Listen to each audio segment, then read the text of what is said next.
One of the problems with the English language is that there are different definitions for the same word. And when people use words like the collective or collectivism or the individual and individualism, sometimes they have different meanings in their own minds. And so they get into discussions and arguments because they're not speaking the same language. They're not using the same definitions of the words. So in any discussion of collectivism versus individualism, I think it's necessary to do some definitions up front, so that at least people will know what I mean when I use those words. Now, they may not agree with my definitions, but at least they'll know what I mean when I use those words. The definition of the word collectivism has very little to do with the fact that people are working collectively. You can work collectively in a voluntary fashion, or you can work collectively under coercion. And there lies the difference between collectivism and individualism. Individuals work collectively. They work together. They don't move their pianos alone. They call upon their friends, and they recruit their friends to help them, and they ask for help, and they participate in helping others in doing essential tasks. But they do it under conditions of voluntary cooperation. Collectivism implies that if something is important enough, then the state should step in and make sure that everybody conforms, whether they want to or not. They're not to be given freedom of choice, or free will. They're to be coerced into doing it. So the essence of collectivism in a political sense, and the sense in which I use the word, is that it employs the use of coercion to require people to work together. And once coercion enters, then all of the other positive attributes, such as charity, go out the window. When you force people to do things against their will, then you are actually participating in a negative social conduct, which is in many cases worse than the social condition that you're trying to overcome by the collective action. So in essence, to sum it up, collectivism is the concept, which among other things, there are other definitions to it too, but in terms of collective action or working together, it's a concept in which people are not given free will. They're required to do this and that because the majority has decided this is for the greater good of the greater number and so forth. Whereas individualism works toward the same goals, but they do so in the environment of freedom. So it's the difference between freedom and coercion.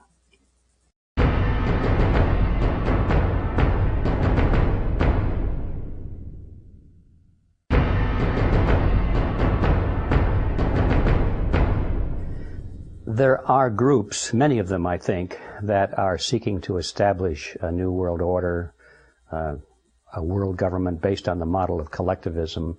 They may not all be part of the same organization, but there are many groups which have that as their goal because it furthers their social and political goals, their aims, what they want to see the world look like.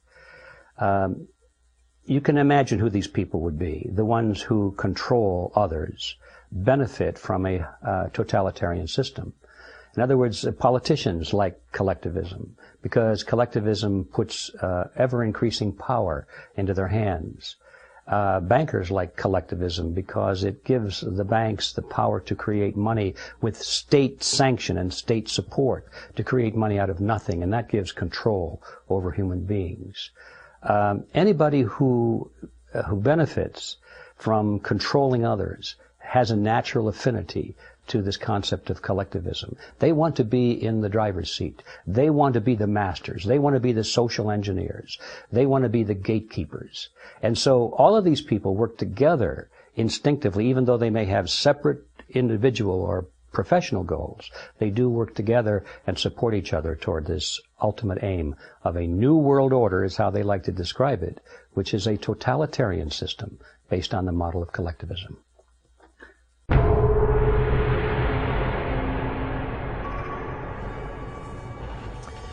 A one-world government could be wise or very unwise, depending on the type of government it is. I have no problem with the concept of a world government if it's based on the concept of freedom, individual rights, and it allows plenty of latitude for individual culture, individual freedom of choice in religion, and all of these things, a world government based on the concept of liberty would be a wonderful thing. But that's not what we're dealing with today. The world government that is being grown up around us, headquarters at the United Nations, is not that kind of a government.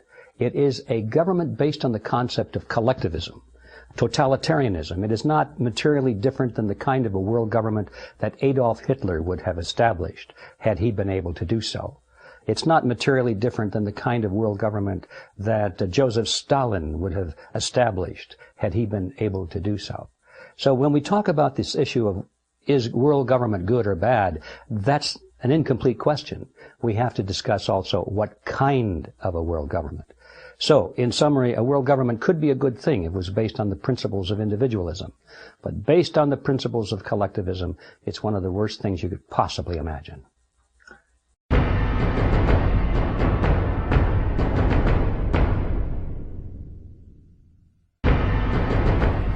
It's not easy to define the word collectivism in a few sentences because there are so many aspects to it. But it is easy enough to recognize a few of the major aspects, and you'll recognize it. One of the major aspects of collectivism is that it's based on the principle that the individual must be sacrificed, if necessary, for the greater good of the greater number. You'll find that under all forms of collectivism, whether it be Nazism, communism, fascism, socialism, or neoconism, or whatever you want to do. All of these forms of collectivism have that fundamental philosophy or ideology beneath it. Now, that sounds pretty good to many people. It sounded good to me when I was in school and learning about the greater good of the greater number. After all, we've been taught that we live in a democracy and therefore the majority should rule and all of these things which sound very good if you don't probe too deeply. And so many people think that that's a good concept. But it's a terrible concept when you follow it to its roots. Because you see, there's no such thing as a group. A group doesn't really exist. It's all in the mind. The word group is an abstraction. It symbolizes in our minds the concept of many individuals. But group does not exist by itself. You cannot touch a group. You can touch individuals only. It's similar to the concept of the word forest. You can look at a forest, you say, well, I'm looking at a forest, but you're not. You're looking at trees. They're only trees, and so the word forest is this abstraction for the concept of many trees. And the same thing is true in social structures. The word group is a very deceptive word. We think that the group somehow has rights. Well, since there is no such thing as a group, we're really dealing with the concept of many individuals having somehow more rights than a smaller group of individuals. And so that really, if you follow it all the way to its core, is a question of mathematics. Collectivism is based on the substance that three people really have the right to tell two people what to do regardless, because there's 3 against 2. And once you boil it down to the issue of mathematics, it falls apart, because human rights are not based on mathematics. I know we don't have time for a lot of this, but something that just occurred to me this morning when I was thinking about this concept. They say that the greater good of the greater number is accomplished by giving the larger number the right to dictate to the smaller number. But when you think it through, it's just the opposite. Let's suppose that you had 4 different elements in society. You had a group called red, a group called green, a group that's blue, and then a smaller group that are purple. The red, green, and blue represent different classes or groups of society, and the purple ones are the administrators, the government officials, the police, the courts, and all of the bureaucrats and the politicians that are going to regulate this great society. So you say, well, the first 2 groups, red and green, decide to take all the property away from blue. And that's certainly for the greatest good of the greater number, because red and green is a greater number than blue.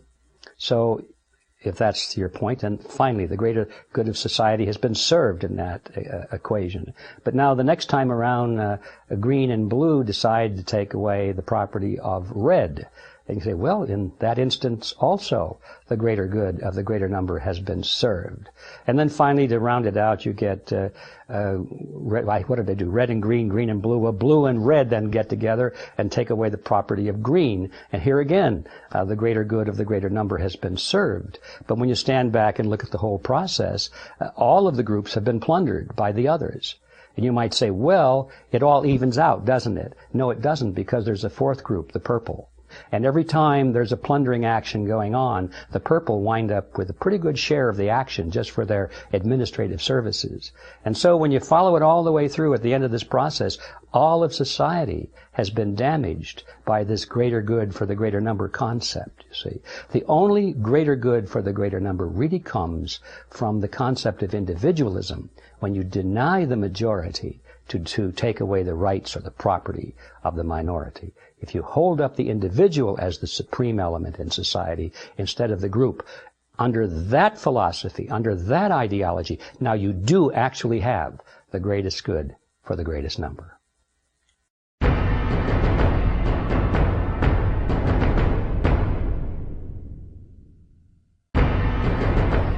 A UN peacekeeper, well, that phrase is merely a public relations phrase for an army, isn't it?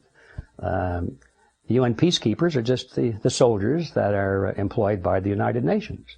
And they do what soldiers always do, and they apply physical force to compel citizens and nations to obey the dictates of the political leaders of the political unit that is fielding the military force. And so the peacekeepers, so-called, are merely the world policemen or the soldiers that enforce the dictates of the United Nations. And so when they bomb a city or shoot a civilian, that's a peaceful bomb, and it's a peaceful bullet, because they're restoring peace. And you see, it's just a bunch of propaganda. It's just a twisting of words to make people feel good about it. But the truth of the matter is that all armies are nothing but the instruments of coercion.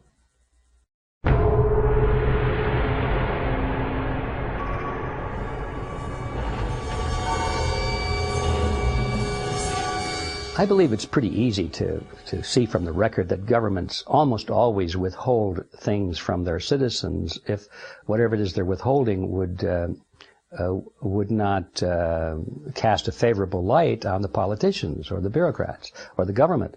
If it makes the government look bad, they're not going to let the truth out. And to use the word paranoia, I think, is a bit unfair, because if it's justified, in other words, if the government does in fact withhold information, then thinking that it does so is not paranoid.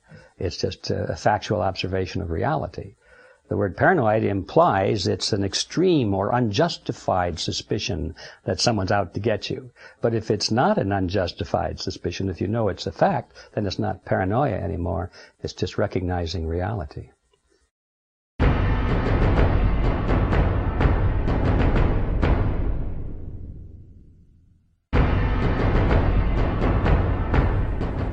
There definitely is a plan to consolidate the United States, Mexico, and Canada. It's more than a plan. It's a mechanism. It's a movement that is well underway. It's not something that's to be done in the future. It's to be completed in the future. But the beginning stages already are well underway. And is it a good idea or not depends on what's going to come out of that merger. I believe that governmental units, regardless of whether they're small or large, whether they're local or national or even international, supposing we're going to merge the three nations together, whether that's a good thing or a bad thing depends on the type of government that will be created. If we had the type of constitutional republic that we were given by our forefathers, if that were in place today, notice the word if, because unfortunately it has been terribly eroded. But if it were in place today, and if that were the concept of the kind of a government that we were going to use in the merger of Canada and Mexico with the United States, I think it would have a lot to be said for it. I would probably be in favor of it. But that is not what's happening today. What is happening today is the merger of these three countries into a collectivist super-regional government. By collectivist, I mean it will be totalitarian in nature. There will be very little room for individual rights. It'll all be dictated from the top, and it'll be practically a model of what we now seeing happen in Europe and the European Union. We see increasingly, with the passing of every month, that the rights of Europeans and the privileges as citizens in their respective countries are being eroded to the point where now the European Union is becoming the dominant political governmental force. And as a matter of fact, the people who are making the primary decisions in that government are not even elected by the people. They're appointed. It's becoming a self-sustaining, self-perpetuating dictatorship is what it is, and the people in Europe are not very happy about it, the ones who are aware. A lot of people, of course, are not even aware of what's happening, and they'd see, it's okay because they don't know that they no longer have rights. But what will happen in the United States, Mexico, and Canada will be a perfect parallel of what we now see happening in Europe, and it will not be a good thing for us.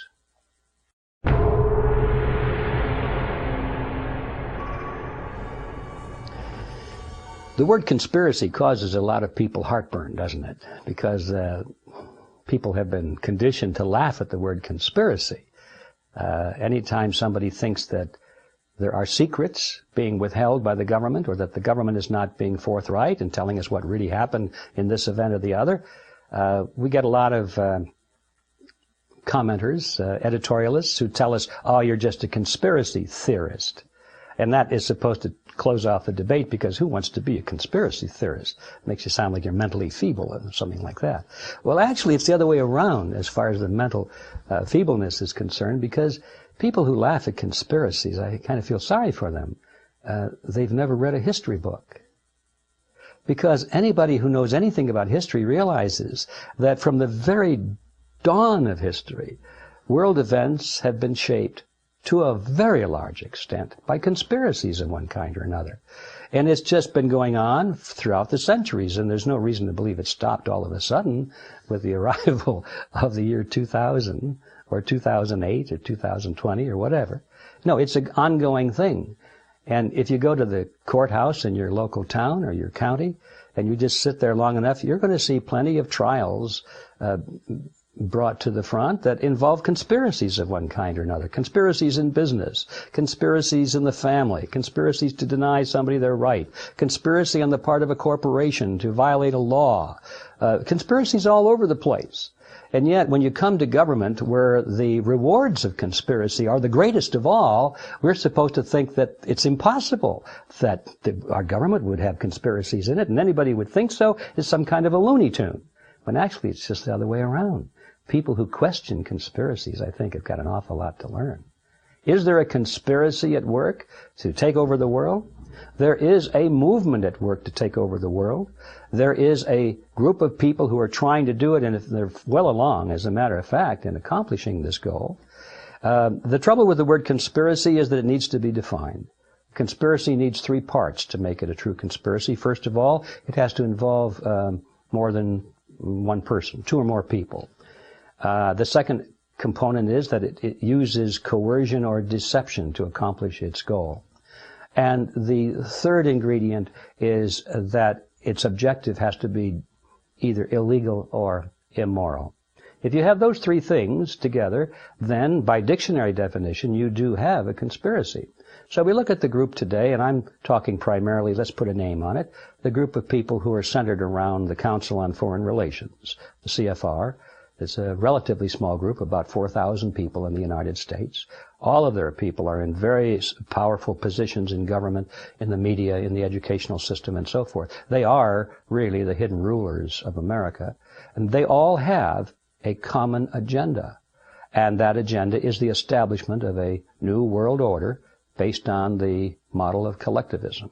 So there's more than two of them. There's more than one of them. So that part of the conspiracy is satisfied. Do they use coercion or deceit to bring about their goal? And as a matter of fact, they do. And they even boast of it in some cases. They certainly use coercion. They like to use the police. They like to use the armies to manipulate political divisions and bring about regime change, as they call it, and that sort of thing, and to control the population at home. They're certainly willing to do that. But are they doing something which is immoral or illegal? There is the question. probably not illegal, because just about everything they do is quite legal. And they see to it because their people are the ones, generally, who make the laws. And so they make sure that they pass laws to require us to do the things they want to do. And if we resist, then we are the ones that are doing something illegal, and we might be called the conspirators, you see. So what they're doing, for the most part, is quite legal. And is it immoral or unethical? And now here is the final edge, where you have to make a decision. They don't think so. They think that the goal that they are seeking is the highest morality of all. This new world order that they envision, to them, is the highest morality for society. It's the highest goal. And those who seek it are the ones to be praised. And those who oppose it are the immoral ones. And they are the evil ones. They are the ones that should be put away. And so in their minds, they are not conspirators, because they're pursuing something which is of such a great high ideal. And to them, if you have to lie and cheat and even kill in order to bring about this high ideal, it's necessary for the greater good of the greater number. So it's a good thing. Sometimes you have to do that, and they say. And so they don't see even those events of sacrificing human life as being necessarily immoral when it is done in the name of achieving some higher ideal. So in their mind, no, it's not a conspiracy. But in the minds, I think, of most of us who are being brought under this plan, who are now being forced to live according to this plan against our will, I think for most of us, the word conspiracy is a very justified word.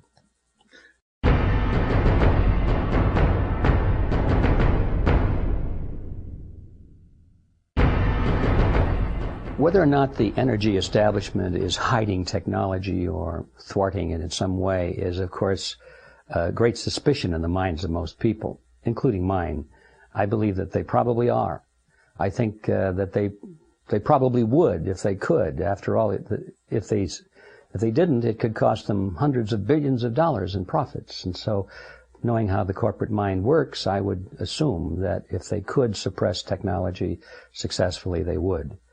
But to say that I know for certain that this is the case would not be true, because I don't have the specifics in front of me. But following the logic of it, I think we can safely say that if those guys had a chance to do so, they sure would.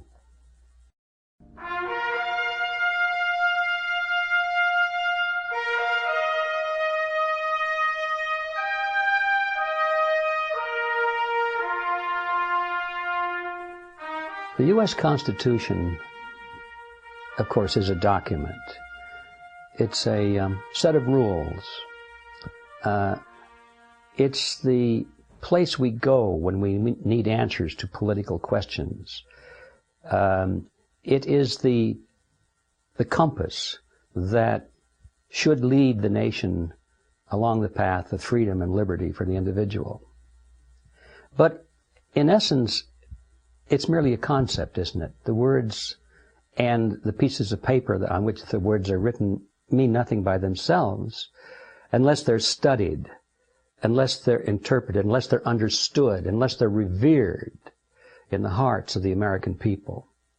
Unfortunately, that last part of the equation has not fulfilled. The American people today, especially the younger ones have come along, have never read the Constitution.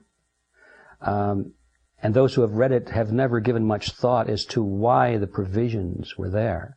They've never read the Federalist Papers. They've never read the debates, for example, that went on between the framers of the Constitution at the time they were drafting the document. They don't know the rationale behind it, and so therefore it's easy for them to look at it until they say, oh, well, that's just a product of a period of America which was undergoing agrarian reform of some kind, and that was good in those days, but it doesn't apply today. So once the concept of a document which limits the power of government, which is really what it is, once that concept is lost in the minds and the hearts of the people, then I'm afraid it does become just a piece of paper and some words. So the Constitution is not something that you hold up in front of you and you say, you can't do this to me because the Constitution, you see, is here to protect me. The Constitution is something that you hold in your heart and your mind, and you hopefully find that most of your fellow citizens do the same thing, so that it's a question of the social fabric and the social consciousness of the people that provide the safeguards that are written down in the Constitution. In summary, the Constitution is nothing but a reference. It's like a little textbook where we go to find the answers, but we must understand the rationale behind it before those answers make much sense. So to me, the Constitution is a wonderful document. It needs to be studied. It needs to be reinstated into the hearts and minds of the American people. And certainly in today's world, it needs to be followed.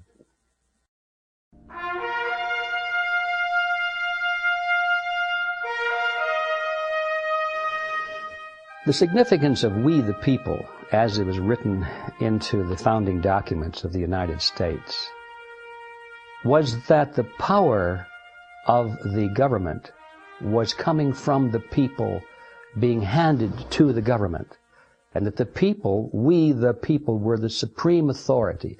They were the source of the sovereignty. They were the ones that were creating the government, and the government was to be subject to their will. That was quite a different experience in the course of history, because prior to that, all governments were the other way around.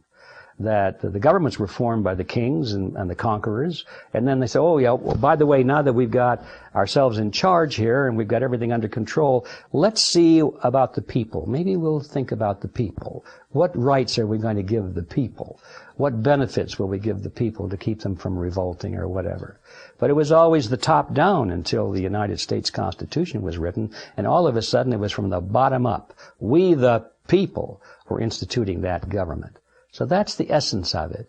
Unfortunately, the system has changed. Every year, incrementally, so slowly, and so in such small little steps that you could hardly see it.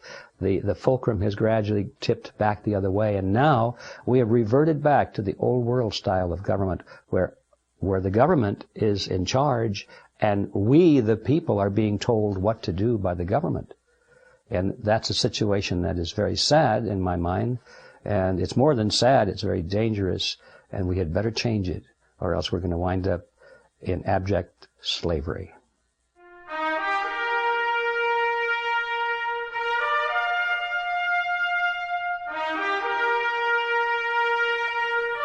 The question of whether or not governments rule by force in a legitimate fashion that question has a lot of little tricky levers on it, you know.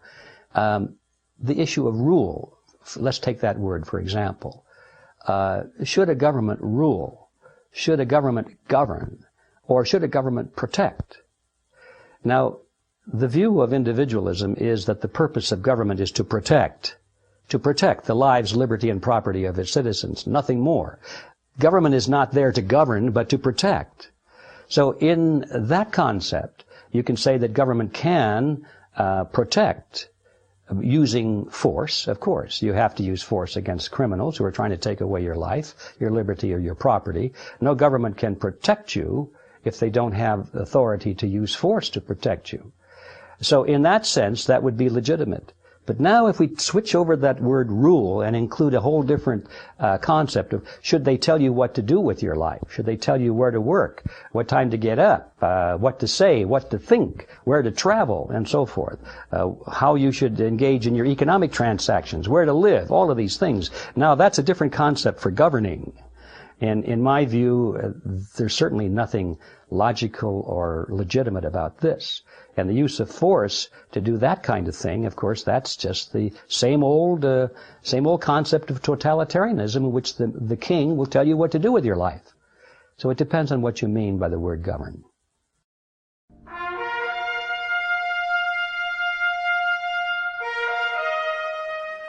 The Patriot Act violates numerous provisions of the Constitution, particularly the first 10 amendments, the Bill of Rights.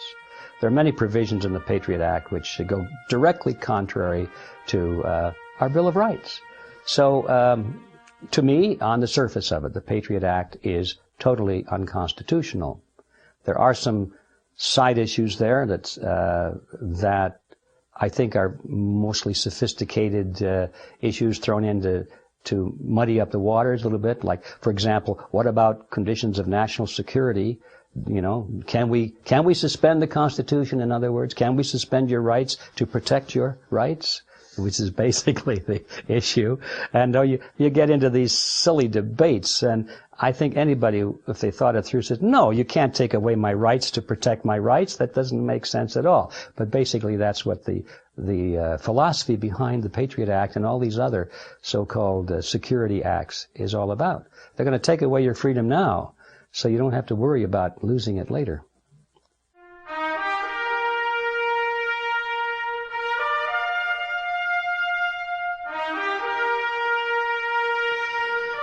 Declaring martial law has nothing to do with legality. It's just a declaration.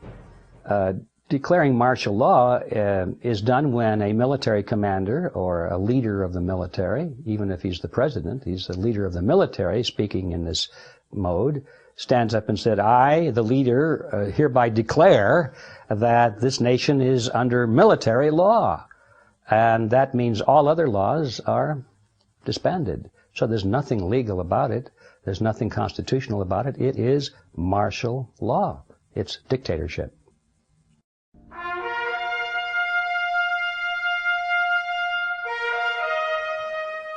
Original intent of the founders, I think, is pretty self-evident. Original intent is original intent. What did the founding fathers intend when they wrote those words into the Constitution?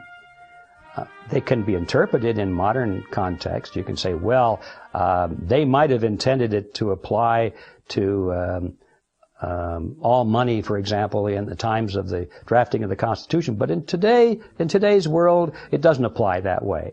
Well, you can say that the Constitution should not be interpreted according to the original intent of the founding fathers, but I don't think you'd stand much of a chance of winning a debate on that position.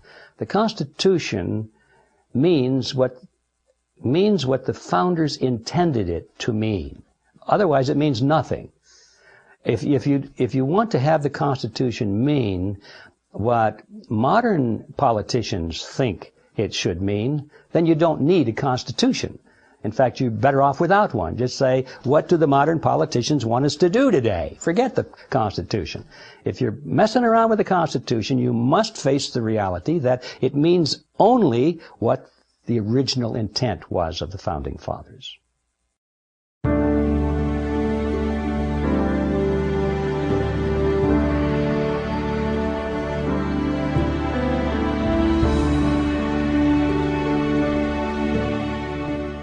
The word values is a pretty broad word. When people use the word values in society, I think generally they're talking about the definition of their culture. What is the predominant religious view? What is their view of justice? What kind of a judicial system do they have? Do they think that everybody is entitled to a fair trial, for example? Do they believe in honesty? Every culture has its own little set of rules and regulations, the ethics of that culture. Many of them overlap, but you'd be surprised as you travel around the world how divergent some of those elements can be. For example, in the United States and in the Western world, the idea of monogamous marriage is just, it's a value. It's a very important value, but there are parts in the world where a man is entitled, in fact, an obligation to have more than one wife, especially if there's a woman that needs to be provided for. Her husband has died and she's on the street. You'll take her in as a second wife and so forth. And Americans are horrified at that idea because they're tied up with this question of sexuality, and they don't realize that in other cultures it's got very little to do with sexuality at all. It has to do with family unit and supporting people in need and so forth. So each culture has its different values. And that's not to say that we're supposed to have the view that all cultures are equal. I think we're entitled to be biased in this sense. I think most of us, regardless of what culture we're in, are entitled to think that our culture is the best. And I don't think that we ought to be trapped into the position of saying, well, our values are no good because they're different from other people's values. But in Western civilization, certainly in the United States, we have a set of values that has served us well. and has created a great civilization. And without going into enumerating them, I think that those values are worth protecting.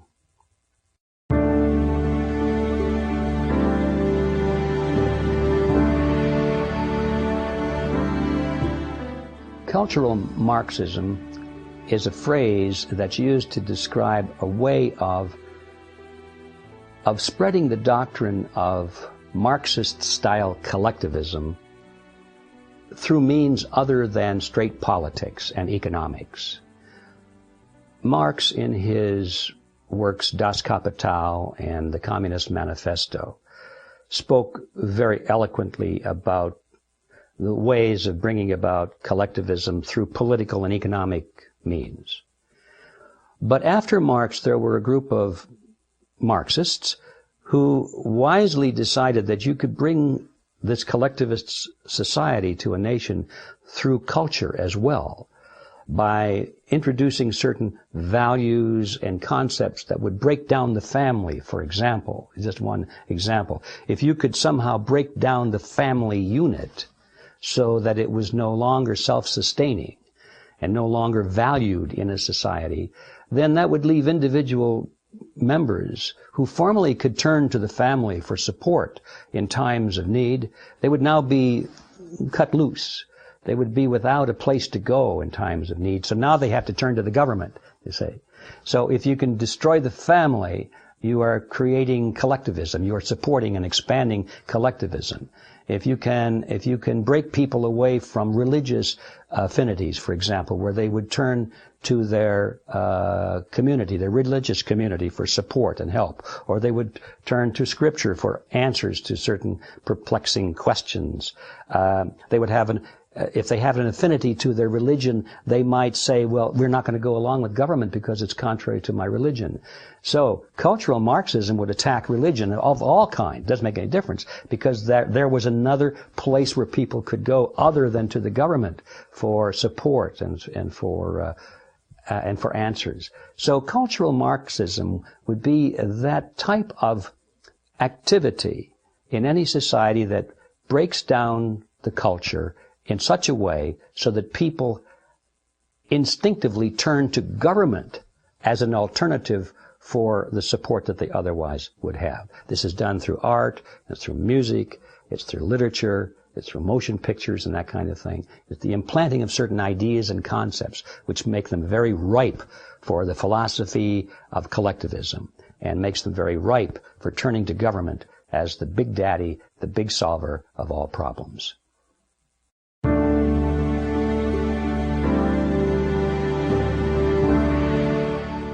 Values come from our family, they come from our society, they come from our religion, they come from the media, they come from all sources.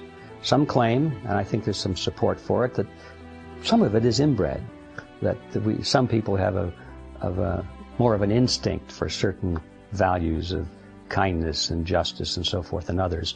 That can be debated, but there's certainly no debate that values are absorbed from outside through all of these other channels.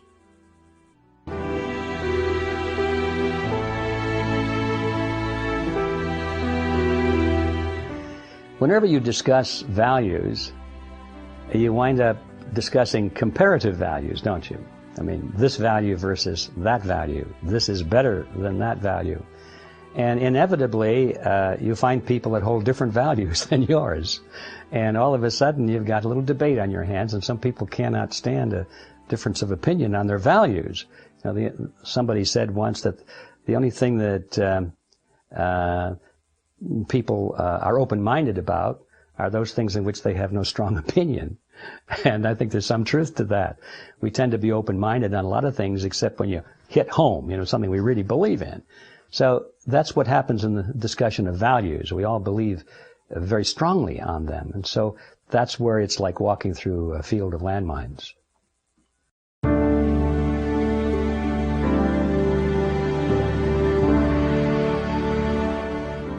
Values are taught in public school. They cannot be otherwise. There's no institution at all that can avoid teaching values if by no other means than example. You can teach values by just not doing certain things, by avoiding certain topics.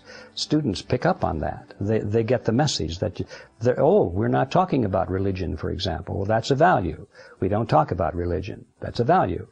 So institutions, including schools, all teach values. Can they? Yes, they can, and they do. Should they? I think they should.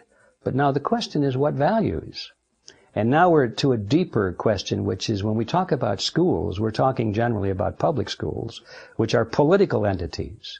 Now we're talking about a school system that's teaching values that's determined not by the parents, not even by the teachers, but by the political groups that provide the funding, the politicians, the bureaucrats, the think tanks, all these invisible structures above. Now, those are the people who are determining the values that are being taught in our schools.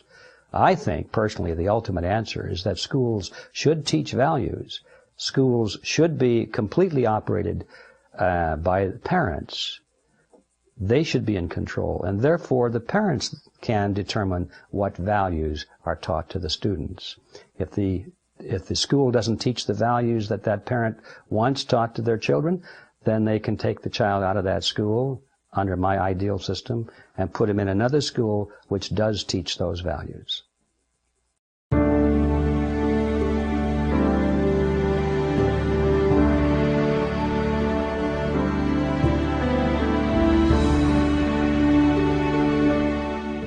I think in any discussion of whether or not a person has the right to use coercion or violence against another person, that can be answered by reducing it to a very simple illustration of just the two people involved.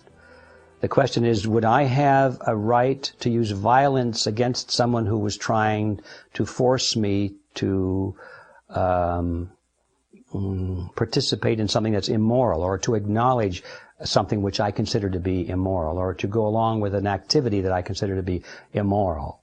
Do I have a right to use violence against a person who's doing that? And I would say, if they are using coercion against me, then yes, then I have a right to defend myself. If they're just using the power of persuasion, if they're just lecturing me to do such and such, I don't have the right to use force against them, no.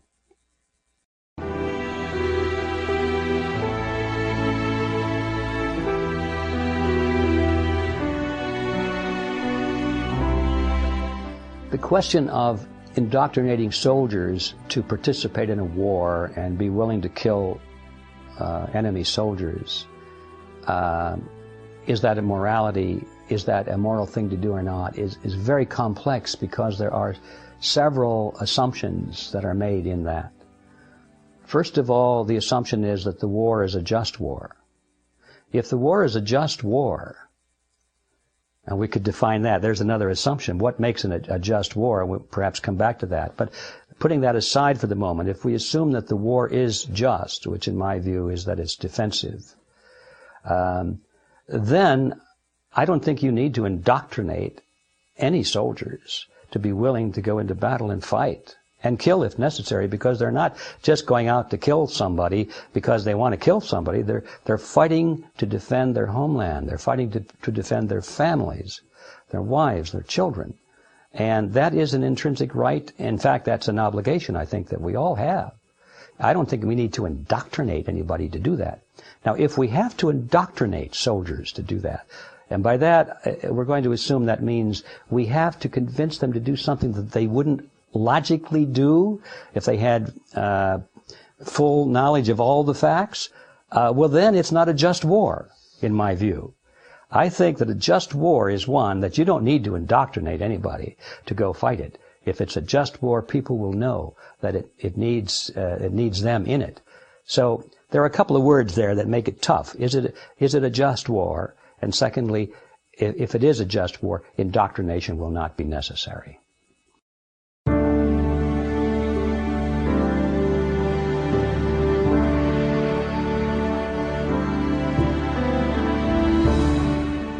There are two questions in there. I think that values are very much determined by the luck of where you were born. I think that if any of us had been born in the middle of Africa, for example, our values would be entirely different than what we have today. If we were born in the middle of Asia, our values would be different than what we have here in the United States. There's no question in my mind that values are partly the luck of where we're born, the luck of who our parents are, the luck of the community in which we live, certainly the luck of our friends. I think as young people we tend to want to be accepted. We're very vulnerable at a certain age. We want to be accepted, and there's tremendous peer pressure to be one of the guys, you know, at a certain early age. And I think if we're unlucky, we run into some bad people, and we want to be like them. If we're real lucky, we run into good people. But on top of that, I think the influence of our home is perhaps the most powerful of all, because I think if you have good values in your home, that an individual can certainly resist and reject bad values from acquaintances in school and maybe even in the media. But anyway, all those factors are at work, and so when you have two soldiers meeting on the battlefield, they all come from a different background of values. And I'm sure, it's sad, but I'm sure it's true that when you have two nations fighting each other, the soldiers on both sides believe firmly that they are on the right side. They have to. They believe that they are fighting for their country and their homeland, their culture, their way of life, and they believe that the other side is evil and trying to take away what they have. And so blood is spilled, and it's largely a result of opposing values. Is it logical? Yes and no. It's certainly logical that it happens that way when you realize that values are different in different parts of the world, and soldiers come from different parts of the world, and they bring the values with them that they inherited. So it's logical that it should happen that way, but is it logical that it must always be that way in the future? I don't think so. I think the time is coming with the ability to communicate around the world, to share ideas. I think the time is coming, hopefully in the not-too-distant future, when this whole business of war will be seen as an illogical event, and that the people themselves who see it as an illogical event will be able to take control of their governments and prevent their governments from thrusting them into a war that they don't want. So it's logical and illogical at the same time, like so many things, but I think we're moving into the light, and I hope someday the logic of peace will be much stronger than the logic of war.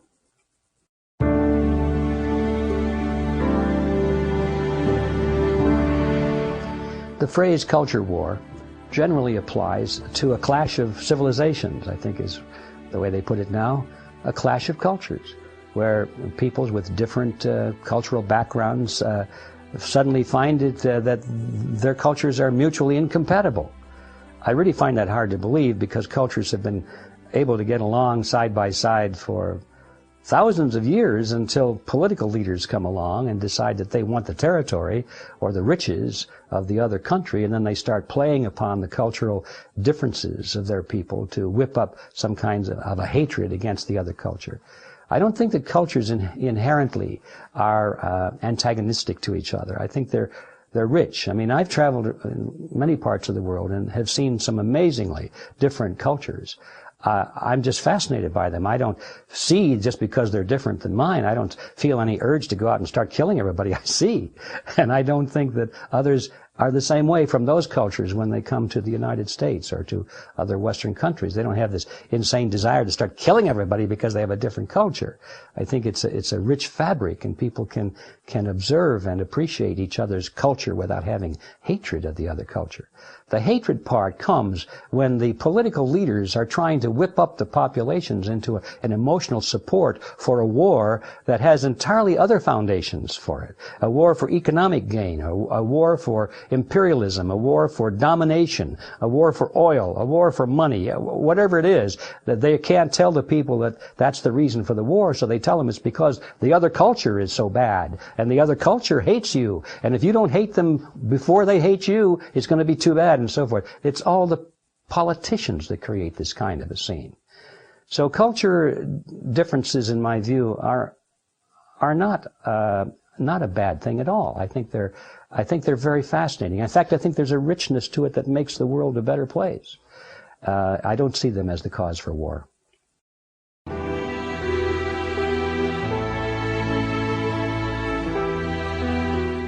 The United States used to be a melting pot, a place where all peoples from different cultures could come, and they all knew that they had a new homeland, and they would not necessarily give up their old traditions or their old affinities, but they took on a new one, and they knew that now here in America we must become Americans. We must adopt the American way. We must adopt the American language. And it was a melting pot. It was a very healthy thing. Gradually that has changed. Now we're being taught to celebrate diversity. Every culture, every race, every religion now is being sort of pushed into the direction of placing their heritage above the American melting pot.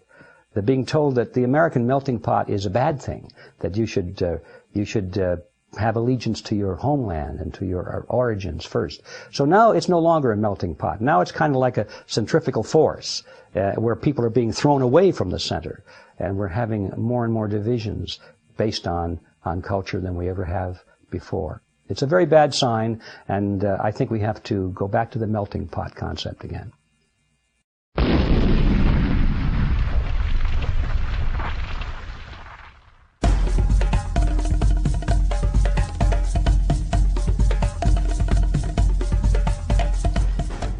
I think the answer to finding the real cause of war can be found by examining the nations throughout history that have waged wars, the ones who have launched wars, the ones who have initiated wars. If you take a look at them, in every case, they have been powerful nations. They have been nations which have been rich, had a lot of commerce, had industry, they were politically influential, they were well fed, they had everything, and they wanted more. There's a myth today that wars are caused by poverty, caused by ignorance, and caused by all these things. Not so. Because the nations that have waged wars have been the richest nations in the world, and there's been very little poverty within them. And they've been the best educated nations of the world. So right away we can throw out those usual myths about poverty and ignorance being the cause of war. The cause of war is power. Nations that wage wars have too much power, and they want more. That, in a nutshell, is the cause of war.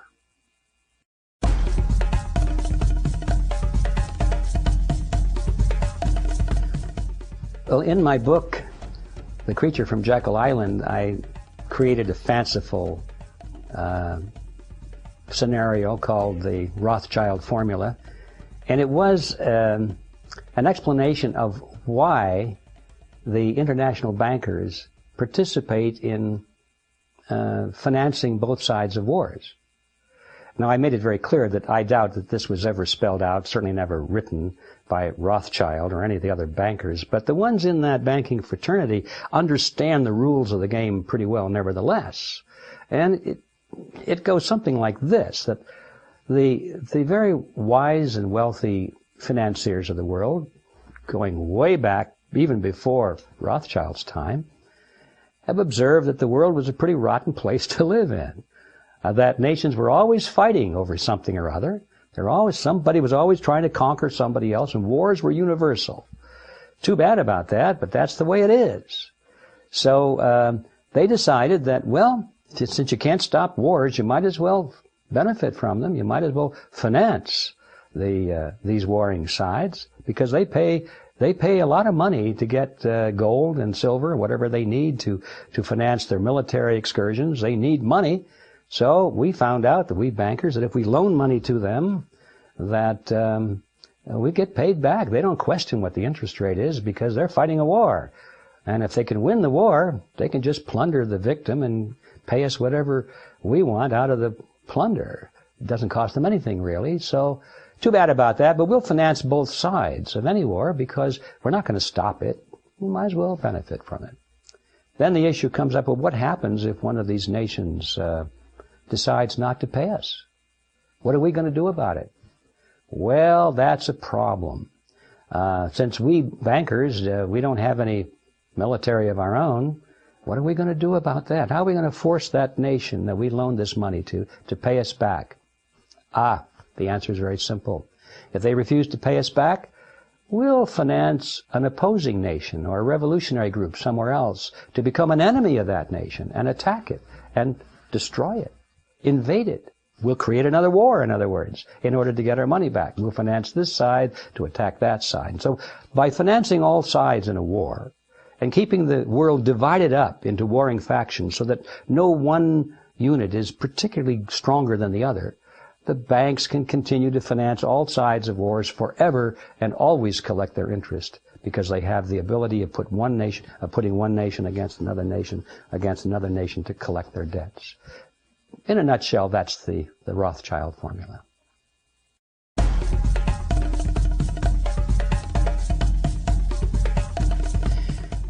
War is tolerated. In fact, war is even applauded in many cases, because people are of the impression that it is to the benefit of their nation. People tolerate or applaud war if they think it's a defensive war. If they think that they're defending themselves against a dreaded enemy, you would certainly tolerate a war. You would applaud it. So that's the answer. The object is to convince the people of all nations, including those that are doing the attacking, to convince the population that their war is really a war of defense. They have to create in the minds of their people an image of a terrible enemy out there. And the reason they're attacking the enemy is because if they don't, he's going to attack them first. So it's a question of who gets the first shot. So the people have been propagandized in many cases to always believe that the other side is the enemy. Now, that's not to say that there aren't enemies out there. That's not to say that in the United States, for example, we never fought a just war. I mean, that's not the issue. The issue is that in general, wars are always tolerated and applauded because the people believe in their hearts that it is a justified war, which means it's a defensive war against a dreaded enemy.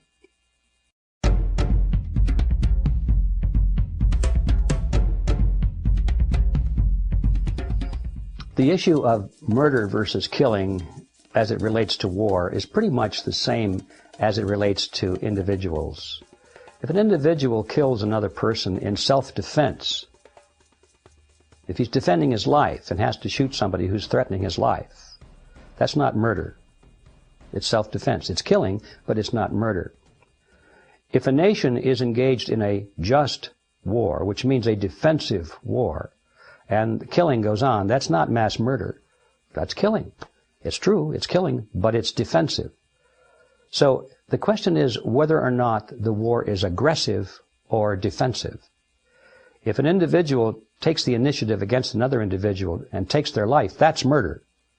If a nation is aggressive against another nation and kills hundreds of thousands of people in the assault, that could be called murder also, because it's aggressive and not defensive. So there's no difference between mass murder and killing in an aggressive war.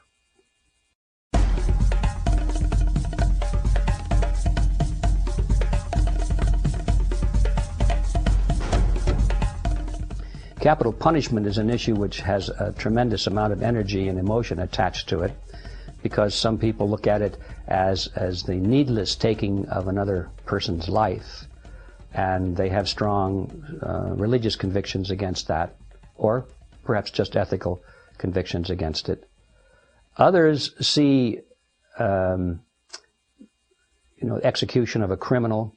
They see that as not only retaliation or justice, but they see it as part of a mechanism that will prevent future crimes from being committed.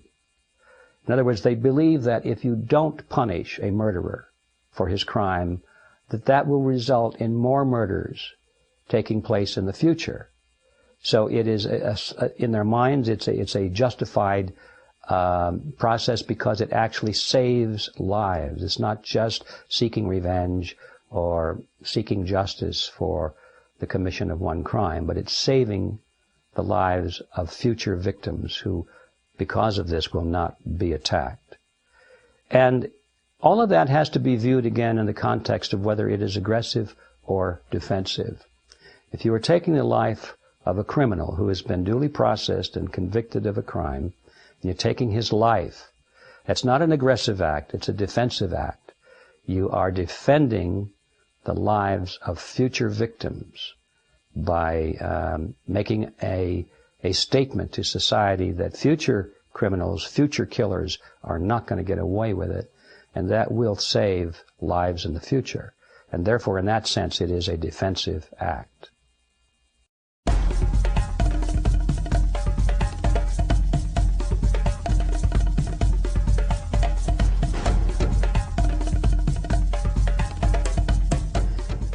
In an age when we're all fed up with war, it's very easy to be so anti-war that we don't think anymore about the question of a just war.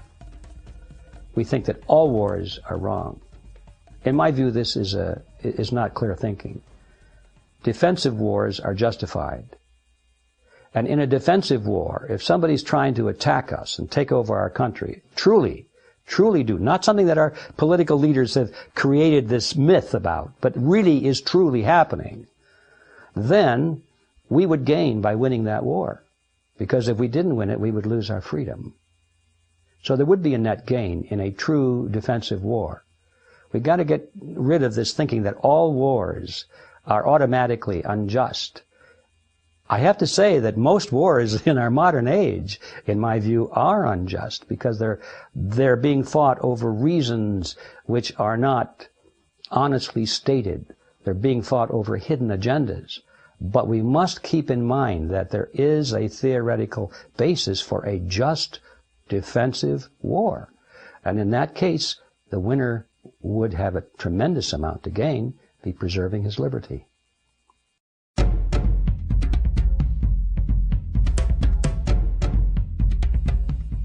Wars at the scale that we know them in the modern world would simply not be possible, and they would not happen if it weren't possible for the nations who are waging those wars to raise the money from their population through the hidden tax called inflation. I can't think of any modern wars that would have been fought if the taxpayers of those countries had known right up front what it was actually going to cost them. They would have demanded some kind of a compromise or something. But since they don't know what it's costing, they don't know that it's costing them 50, 60, 70, 80% of their 90% in their lifetime of everything they've earned. They don't know that. But if they did know that, they wouldn't permit it. They wouldn't allow their politicians to do it. The only way the governments can do that is to get the money from the people in a fashion that they don't know they're paying it. And that is through inflation. Inflation is caused by the Federal Reserve System, through fiat money, the creation of money out of nothing. So the relationship between fiat money and wars is direct and immediate. If it were not for fiat money, most of the wars that we've known in recent times simply would not have been fought on either side.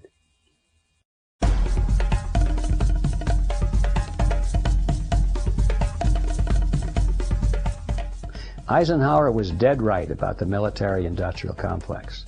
What more can you say than that? Just look around you, and there you see it everywhere. Now, It's interesting to me that even though Eisenhower was right about that, he came from it and was very close to it most of his life. And I don't know for sure whether he was doing what so often we see politicians do, is they speak against something while at the same time supporting it. I'm not prepared to go that far, but I do know that that has happened many, many times.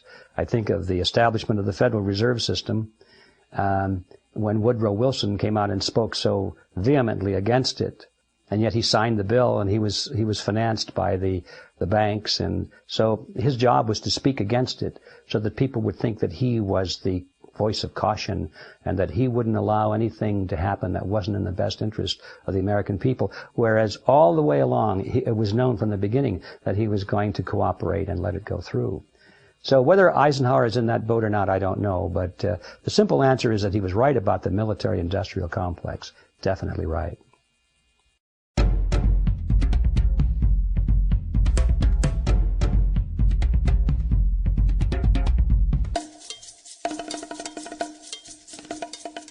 The way that the United States was set up originally was that the defense of the nation was to be primarily the responsibility of the states.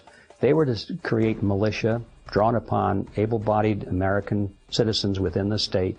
They were to provide their weapons and their training and their leaders. They were to form into a national fighting force, and they would defend the borders of the United States against foreign enemies. But the primary foundation, the element of that, was the militia. And that wasn't just because it was a primitive society. It wasn't just because they hadn't thought about having a national standing army. As a matter of fact, the Founding Fathers had discussed it, and then they'd written about how much they feared a standing army. They thought that a standing army was perhaps one of the most dangerous things you could imagine, because if Washington, D.C., they said if they were to have a standing army, you know what they're going to do with it? They're going to use it. You're going to use it for something. If you get a bunch of soldiers sitting around training, you're going to use them. And they didn't want that, except in a defensive mode. So they did not want a standing national army. It was to be national military and police forces entirely. And I think they had another reason for it, which is because they knew that an armed populace was the best defense against tyranny, either abroad or at home. These guys that created the American Constitution, the American Republic, were looking into the future, and they were concerned about our own government becoming despotic.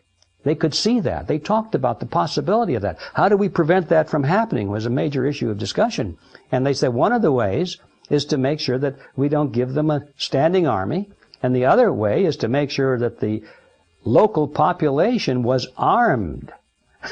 Because if you've got every man, able-bodied man in the country, and women too, armed and knowing how to use a weapon and under training and with their local squad leaders and so forth, their own commanders, there's no government that's in the United States that's going to turn against them.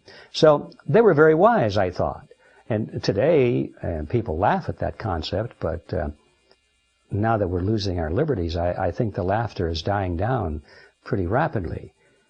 To answer the question very succinctly, the Constitution foresaw that the best defense of the United States from enemies, both foreign and domestic, was to have a fully armed and trained local militia. And they did not want a standing federal army.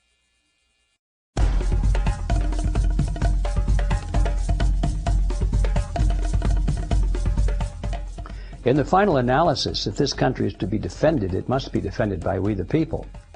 It must be defended by the citizens of this nation. Now, it's true that those citizens can join the military and say, well, now I'm still a citizen. Indeed, there's some debate over that as to when they are, if they still are citizens when they take military commission and so forth. But let's say that they are. It's still up to the people to defend the nation. And if you look only to the government to do that, you find that today, for example, they're talking about bringing soldiers in from other countries. They're bringing in recruits from Africa and Asia, from Canada, from Mexico, putting them into the federal United States Army because they're not getting enough volunteers from the United States to fill those ranks. Well, now when you have a military, a standing military, that is made up not only of American citizens, but a large contingent of citizens from other countries, you don't have something anymore which is focused only on defending your own country. You've got a machine. You've got a military machine which is ready to go to the highest bidder, to the strongest politician, anywhere in the world. Just give us a call. We're ready to go. What do you want? Do you want us to take this country? Do you want those oil fields? Do you want that banana plantation? What is it? We're ready to go.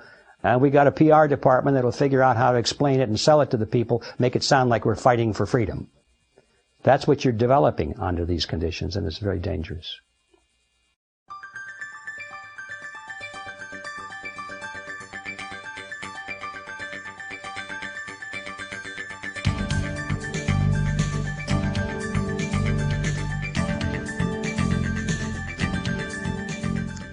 The government should not provide for either the individual or the collective.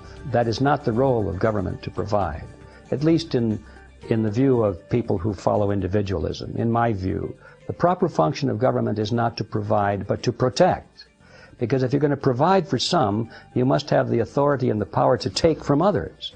And once you're in that business of taking from some and giving to others, now you're in the business of redividing the wealth. And that gives you tremendous power over the citizenry. And it always leads to abuse of power and eventually to totalitarian regimes. So the proper function of government is not to provide for anybody. It's simply to protect them.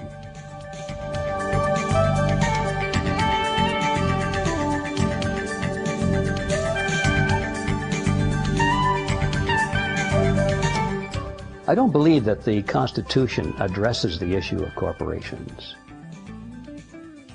That aside, should corporations have the rights of individuals or people? I believe that that's an issue that can be good or bad, yes or no, depending on another issue which is seldom discussed. The other issue is, if corporations have the rights of individuals, then are the people who run those corporations personally responsible for the actions of the corporation? Now, there is the issue that very seldom is discussed. If the president of a corporation, if the board of directors of a corporation, if the chief executives, the vice president, so forth, of corporations, were to all sanction an act which was to take away the life of an individual, for example, they said, well, we're going to do this because we don't care about the risk. We're going to market, let's get specific. We're going to market a drug because we want to make profits. And we know that our laboratory has found test results that make this a very dangerous drug, and we could kill some people with this. But we're going to bury that fact. We're not going to let the public know that we have this data. We're just going to say we've tested it for safety and efficacy and everything looks good. And now they put the drug on the market, and 350 people die in the first month. Now, the way systems are built today, the families of those victims could go to the court, and they possibly could get a very big judgment against the corporation. So who pays that bill? Let's say they get a $50 million judgment against the corporation. Who pays the bill? The stockholders of the corporation. They had nothing to do with it. Why not try the president and the executives and the board of directors for murder? Now we've got responsibility here. The same thing applies, by the way, at the government level. If the sheriff of the local county authorizes an illegal search and seizure of some property and plants some dope in somebody's car just so they can get even with a neighbor who he hates, and he frames them, and that person goes to jail, and then it's discovered later. Maybe that's not a good example, but in general, anytime there is a malfeasance of office committed by a sheriff, and I use that example, the victim sues the sheriff's department or the city or the county, and sure enough, the taxpayer pays the settlement, not the sheriff, you see. We have this concept of immunity on the part of people who hold positions in government and in corporations, which I think is the problem. If that question of immunity was removed so that the leaders in governmental units and corporations were personally held responsible for the effects of their actions, I don't think people would be concerned at all anymore today about those big bad corporations, because they'd suddenly start becoming pretty good corporations. Because the leaders of the corporations would be on the line for their own personal decisions.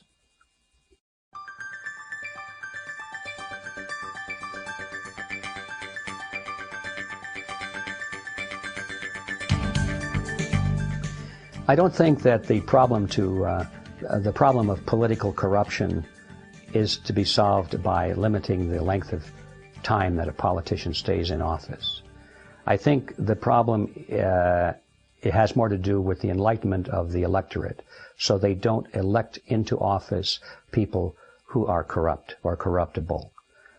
Actually, we have elections every 2 and every 4 years, so all of the limits for our elected representatives are automatically set. I mean, every one of them, their term ends, and they have to be returned to the voters for approval. So that is, I think, where the action should be. If you get rid of one bad politician, it's pretty likely, if you're not asking the right questions, it's pretty likely that you'll just get another bad politician to replace him.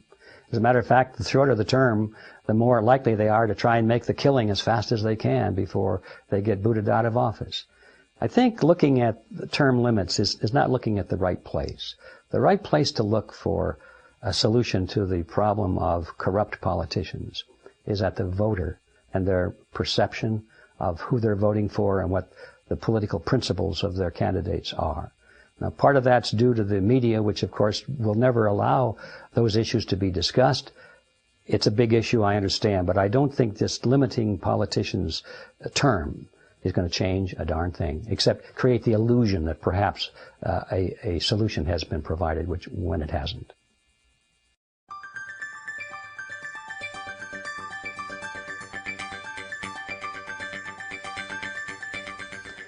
If everyone were voted out of Congress and new people voted in, we'd lose an awful lot of bad politicians and 1 or 2 good ones. And I think since the same people would be voting in the new politicians that voted in the old politicians, we'd probably have an awful lot of new bad politicians go back into office and 1 or 2 good ones. So in other words, I don't think there'd be any change.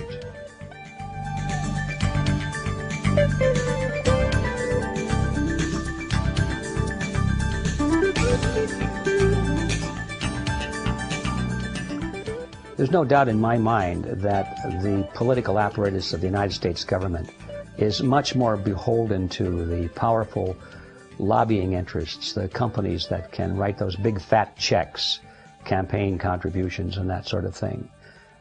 You can see it every day. The politicians will give speeches, very good speeches in some cases, saying all the things that the voters want to hear.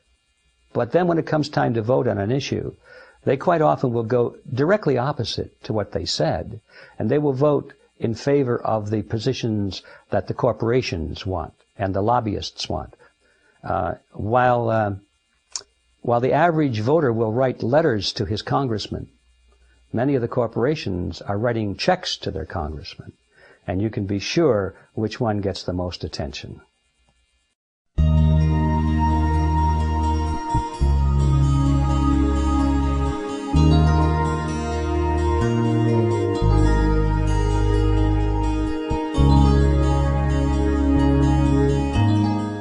The Federal Reserve is technically owned by the member banks.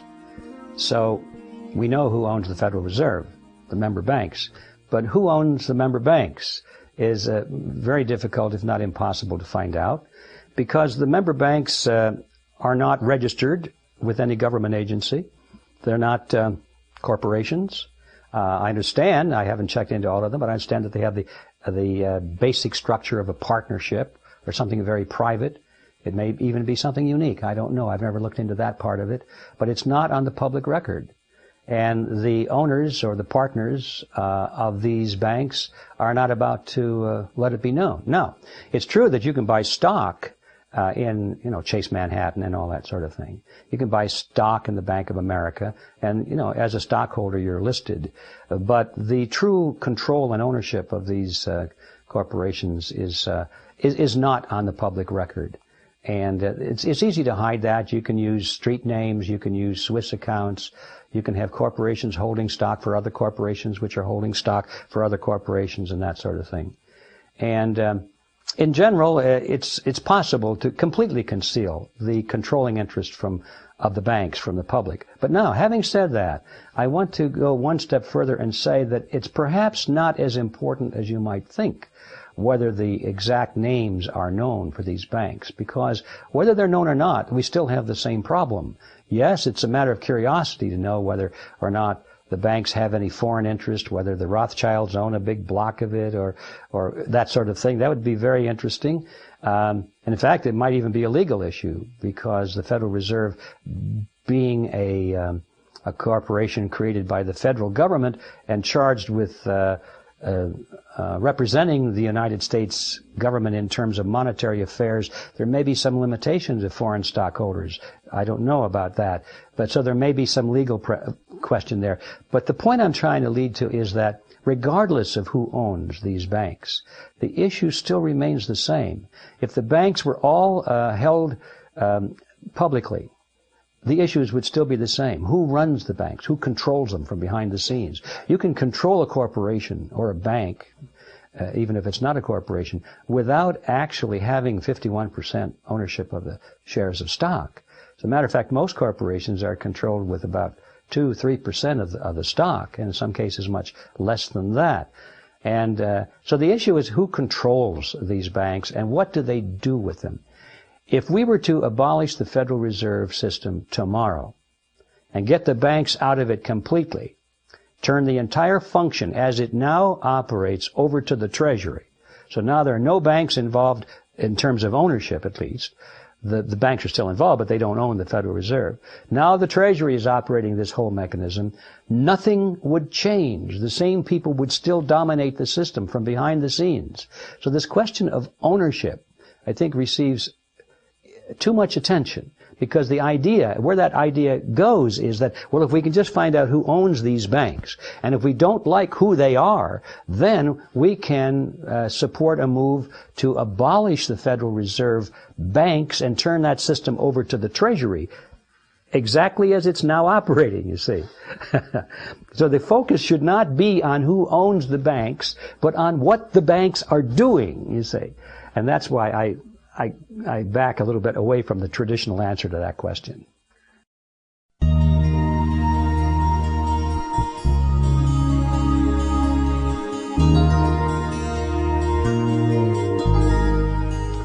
The New Deal, like the Great Society and like the universal peace proposals advanced by President Wilson, all of these presidential programs that have expanded the power of government have been the implementation of collectivism in America.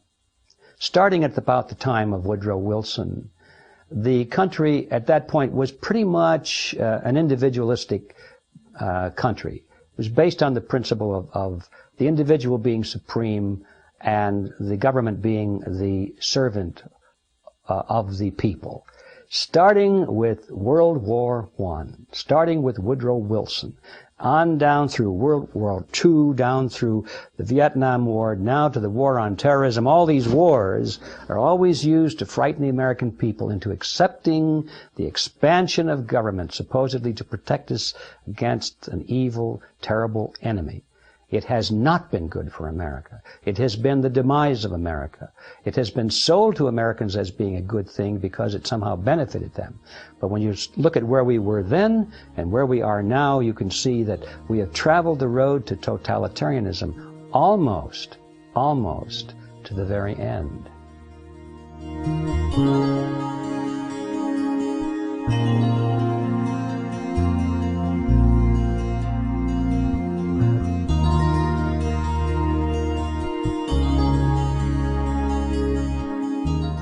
I like that question, should the government be taxing illegal activities because of the fact that it might make them want the illegal activities to be prosperous?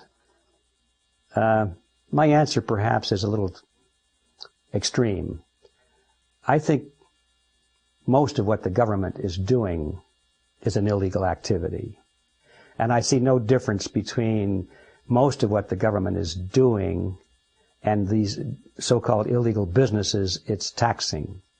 And that may sound a little extreme, but when you hold the view that government should be doing only those things to protect the lives, liberty, and property of its citizens, nothing more, and that everything else it's doing is not in the best interest of the American people. In fact, it is the same as theft. It's the same as stealing their property from them, their hard-earned wages. It's the same as taking away their freedom. It's everything is that the government is doing to the people when it deviates the basic purpose of the Constitution is the same as a criminal syndicate would do, as an illegal business would do. So why are we all upset about taxing an illegal business when the authority that's doing the taxing is itself an illegal business? So that's my extreme answer.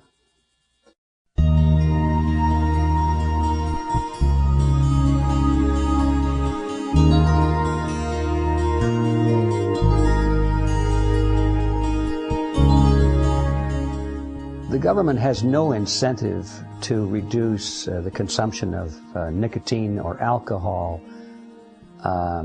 nor should it. That's not the proper function of government. Whether or not it has a revenue stream from these activities is very secondary. To the primary question is whether it should have any interest in these activities at all. Now, if it could be shown that the consumption of alcohol or nicotine or drugs or some such does endanger the life, liberty, or property of its citizens, and I think some argument could be made for that, then to the extent to which that can be shown, then that is the extent, and only to that extent, that the government should have any interest at all in regulating or taxing these activities.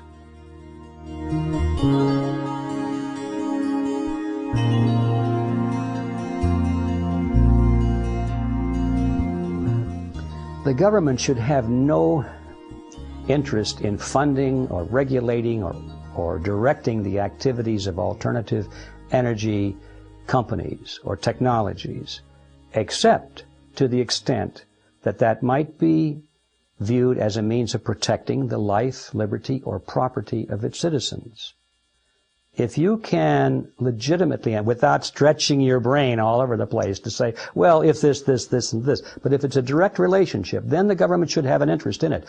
Probably doesn't have any relationship at all. So it shouldn't be involved in these issues. How can you prevent the big players from co-opting these fields? Why should we prevent the big players from co-opting these? What business is it of ours to co-opt anybody, big players or little players? Why are we suddenly supposed to be so wise and so powerful that we can decide who should be in these fields? See, that's the mentality. Just asking that question of who should decide assumes that there is a decider, if I may use that phrase. We should not be in the business of deciding. We should let the free market make its own choices. Only then, when you get this word we out of our mind, what are we going to do about it? Only then will we have true solutions.